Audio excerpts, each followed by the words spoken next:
Hey everybody, Nathan back again from Star Wars Beyond the Films at StarWarsReport.com and the Star Wars Timeline Gold over at StarWarsFanWorks.com/timeline, bringing you a look at another Fantasy Flight Games product for the Star Wars line. This is a new adventure for Star Wars Edge of the Empire, the role-playing game. It's an adventure entitled Shadows of a Black Sun. Now you may be thinking, where was this at? I couldn't order this anywhere. What the heck is going on? Where did this come from? Well, this is actually an adventure that was released for free to certain outlets, a few participating retailers, on what's known as RPG Day, kind of like Free Comic Book Day. RPG Day this year was June 15th of 2013. It was actually my wedding day, so a friend was able to get this and send it to me. It's an exclusive adventure, found only there, though hopefully since it's free it might show up online on the Fantasy Flight Games website, even though the other materials cannot. There's a license issue with their paid materials in that sense.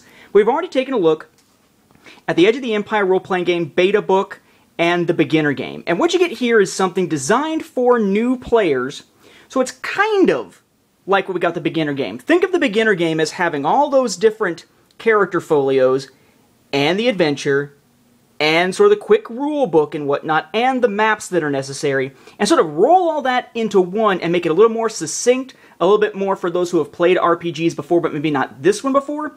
And that's what you get with Shadows of a Black Sun. Bear in mind, to play this, you're going to need the different dice, the proprietary dice for Edge of the Empire, and that's a little tricky, but there are a few ways to do this. If you have the beta, you can take some 6-sided dice and some 12-sided dice, some 8-sided die, and you can just use the stickers to make them. I didn't. I wanted to keep it pristine, and I think it would look kind of weird. If you have the introductory book, the beginner game, then you've already got a package of dice. They're also selling these separately when the actual game comes out, and I believe that they're expected to also come with the starter book, but don't quote me on that one. We also, of course, have, on iOS and Android devices, the Star Wars Dice app, which is another one that you could use to replace the dice. But they do the kindness here, on the first main page here, of giving us a dice conversion table. So you can use regular 12-sided, 8-sided, and 6-sided dice to play the game. They also note that for Destiny points, you'll need something for a light side and dark side and suggest just regular old coins. So the first little bit is basically just a quick how to play the game segment, very much like the introductory rule book that you get with the beginner game and whatnot.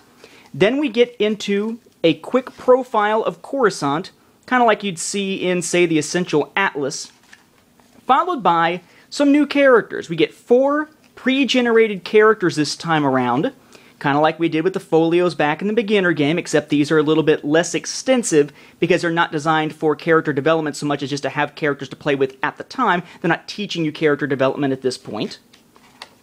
And then we've got the actual mission, Shadows of a Black Sun. It is a dark time for the galaxy. The city of Coruscant, once the glittering jewel of the Republic, now languishes under the shadow of the Galactic Empire. A bustling black market flourishes in the underworld, controlled by the notorious crime syndicate, Black Sun. Hired to infiltrate a Black Sun outpost and retrieve vital data on a bounty hunter who betrayed the Pike crime family, right? The Pike crime family from the Shadow Collective, Shadow Conspiracy stuff in Season 5 of the Clone Wars. A small group of enterprising individuals, that's your characters, works rapidly to access the heavily encrypted Black Sun network as things take a turn for the worse. And you get essentially a 3-episode adventure here, with Part 1, No Easy Jobs, Part 2, City of Spires and Strife, and Part 3, aptly entitled, though sort of an overused title, End Game, as we see right there.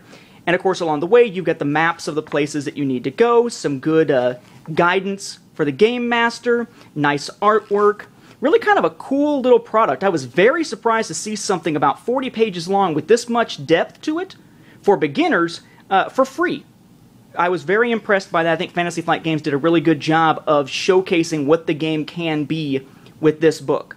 So if you're looking for it now, it's kind of hard to find. I would suggest going on eBay. I've seen these running for anything between about $15 and about $50. Not sure it's worth all 50, but if you can get your hands on it, or if it comes out free as a downloadable PDF, definitely check it out. Shadows of a Black Sun. Ironically, one of your first forays into the game released before the starter book is even out. Still got a little while to go for that. I believe July 5th is what they were shooting for on that one. So, with that, we'll wrap this up. Thank you for watching, and may the Force be with the gamers.